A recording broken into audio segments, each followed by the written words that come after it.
నిన్నటి నుండి నేషనల్ మీడియాలో పేలిపోతున్న ఒక న్యూస్ ఏంటంటే బాహుబలి 2 సినిమాలో బాలీవుడ్ సూపర్ స్టార్ షారుఖ్ ఖాన్ కనిపించనున్నాడని. మొన్న మధ్యన రాయ్ సినిమా ప్రమోషన్ లో బాహుబలి సినిమా గురించి షారుఖ్ మాట్లాడినప్పటి నుండి ఈ న్యూస్ వినిపిస్తూనే ఉంది.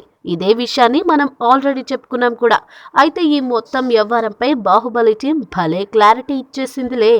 షారుఖ్ ఖాన్ మా సినిమాలో ఒక గెస్ట్ రోల్ చేస్తానంటే కాదంటామా? అంతకంటే అదృష్టమా? కానీ నిజానికి ఇది ఒక రూమర్ మాత్రమే అంటూ రూమర్లపై ఎప్పుడు క్లారిటీ ఇవ్వడంలో ముందుండే బాహుబలి టీం మరోసారి క్లారిటీ ఇచ్చేసింది.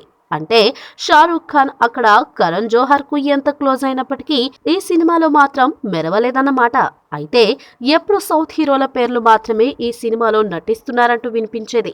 కొన్నిసార్లు రజనీకాంత్, కొన్నిసార్లు సూర్య అలా వినిపించాయి.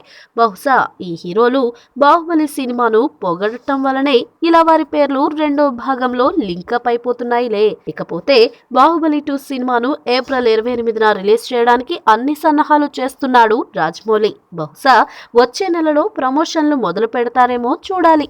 ఈ వీడియో మీకు నచ్చినట్లయితే సబ్స్క్రైబ్ చేయండి. ఫిలిమి స్టార్స్ బోలెడంత న్యూస్ బోల్డ్ గా.